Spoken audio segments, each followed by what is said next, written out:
Hello everybody. कई दिनों से मैं सोच रही थी कि मैं एक ऐसी वीडियो बनाऊं जिसमें अक्सर कन्फ्यूजन होती है कि इसमें क्या भरा जाएगा। दो आंसर समझ में आ जाते हैं और कौन सा बेस्ट है वो कैसे डिसाइड करना है। इफ़ क्लॉज वाले सेंटेंसेस में अगर आप ये ऊपर की एग्जांपल देखें तो इसमें देखिए, we dash buy a house if we decide to stay. अब ये इस डिसाइड और बाय का कौन सा फॉर्म इसमें भरेंगे। नेक्स्ट एग्जांपल देखिए, I dash ask my parents for a loan if I dash be you. इसमें क्या भरेंगे। Next, if you ask me to dash I dash. Next, I would take you with me. Next, if he dash something something. तो जब इस तरह के question आते हैं तो थोड़ी कन्फ्यूजन हो जाती है। ये जो लाइन्स होती हैं इनको कंडीशनल स्टेटमेंट कहते हैं। जो कंडीशनल्स होते हैं वो ज़ीरो से लेके और थर्ड कंडीशनल तक जाते हैं। Zero conditional, first conditional, second conditional and third conditional. अब ये क्या इसका साइन होता है, हम इसको शुरू करते हैं। जो ज़ीरो कंडीशनल होता है वो होता है फैक्ट के लिए। जैसे सूरज पूरब से उगता है, ये फैक्ट है। सूरज पश्चिम में जाता है, ये भी फैक्ट है। सो ज़ीरो कंडीशनल जो होते हैं आपके वो फैक्ट से रिलेटेड चीज़ें होती हैं। If you study grammar it gets easier. ये फैक्ट है कि अगर आप ग्रामर पढ़ना शुरू कर दें तो कोई भी जो लैंग्वेज है आपको ईजी लगने लगती है। If you practice every day you will improve. ये भी फैक्ट है। ठीक है। जब if I lived in an English speaking country I would be fluent in English. ये जो चीज़ है ये आपकी अनरियल प्रेजेंट सिचुएशन है। अभी आप नहीं रह रहे हो, अनरियल प्रेजेंट सिचुएशन है और इमेजिनरी पास्ट है।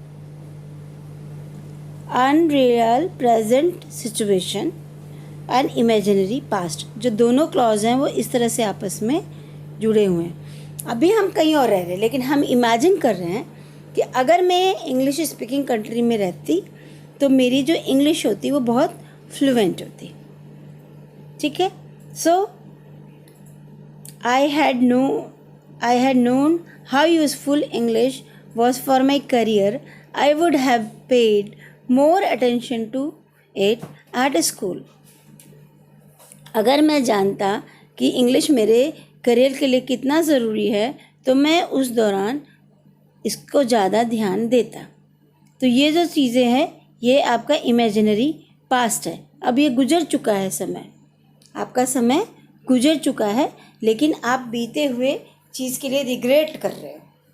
तो इस तरह के जो सेंटेंसेस होते हैं ये आपके इफ़ क्लॉज के यूज से बनाए जाते हैं। इसमें दो पार्ट होते हैं, एक होता है इफ़ क्लॉज जिसमें कंडीशन डाली जाती है और दूसरा पार्ट होता है रिजल्ट कि ऐसा होता।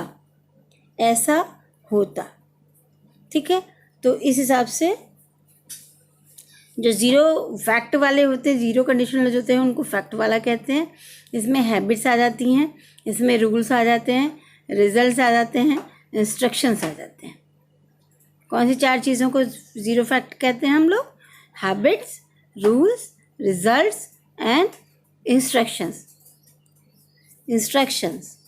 Result, rules, habit, zero facts.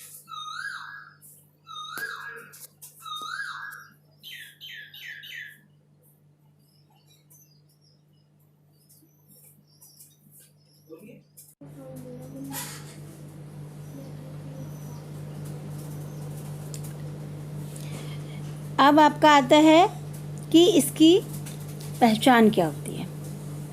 If clause हो गया, इफ़ क्लॉज में प्रेजेंट सिंपल यूज़ करोगे और रिजल्ट वाले में भी प्रेजेंट सिंपल यूज़ करोगे। अब ये प्रेजेंट सिंपल क्या होता है? वर्ब की 3 फॉर्म्स होती हैं।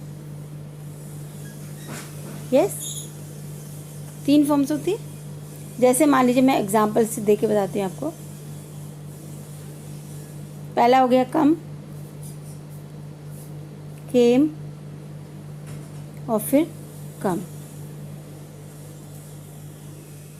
ये हो गया फर्स्ट फॉर्म, ये हो गया सेकंड फॉर्म और ये हो गया थर्ड फॉर्म। इसे कहते हैं आप प्रेजेंट सिंपल, इसे कहते हैं पास्ट और इसे कहते हैं पास्ट पार्टिसिपल।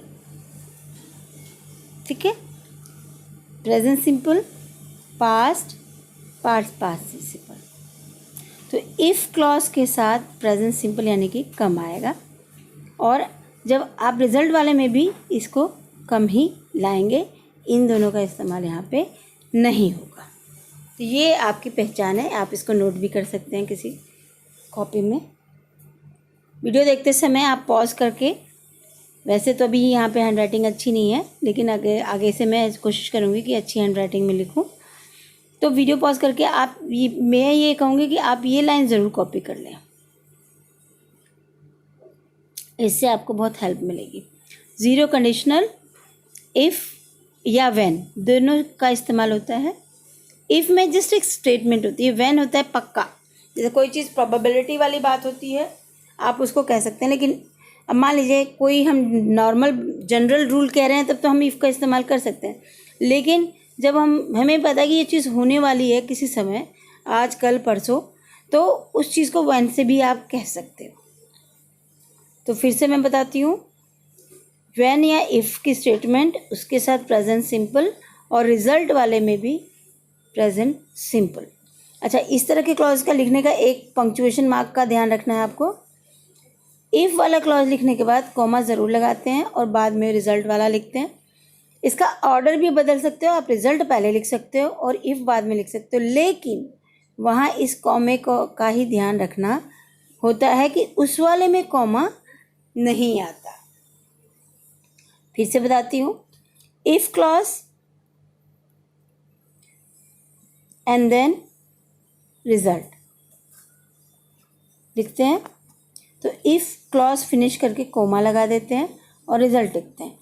हम उल्टा भी लिख सकते हैं, रिजल्ट देन इफ़ क्लॉज, लेकिन उस केस में यहाँ पे कोमा नहीं आता है। यही डिफरेंस है बस।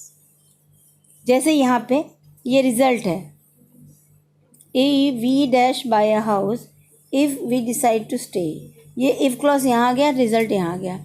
अगर हम यहाँ रहने का सोचते हैं तो हम घर खरीदेंगे, ये हो गया रिजल्ट। अब इस केस में we will buy a house if we decide to stay here, या we can buy a house if we decide to stay here. ठीक है, तो इस तरह से समझ में आपको आ रहा है कि इसमें प्रेजेंट का कैसे इस्तेमाल होगा। नेक्स्ट, अब मैं इसको रीड करती हूँ जो मैंने लिखा है, काफ़ी हद तक आपको क्लियर हो जाएगा। ठीक,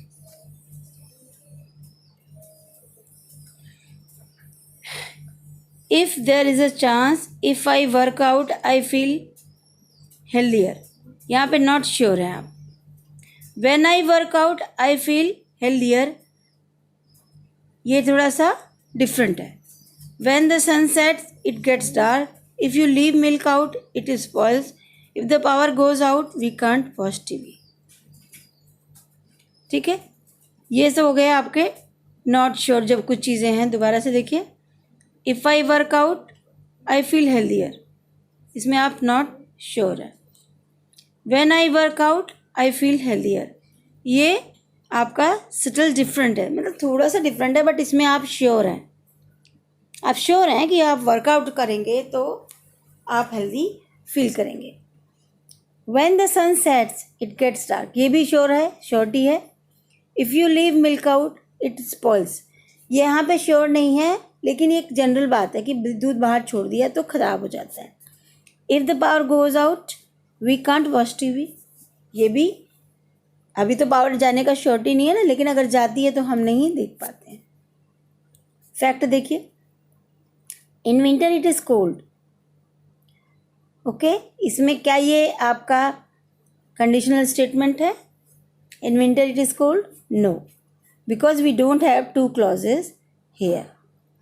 चाहे इसमें प्रेजेंट सिंपल है बट यहाँ पे 2 क्लॉज ना होने की वजह से ये कंडीशनल स्टेटमेंट नहीं है। अब इसे देखिए, if it is cold light the fire, ये भी है, ये आपका कंडीशनल स्टेटमेंट है, लेकिन ये इंस्ट्रक्शन वाला हो गया, imperative form. If it is cold light the fire. Rule, children can swim if an adult is with, ये भी आपका 0 में आएगा।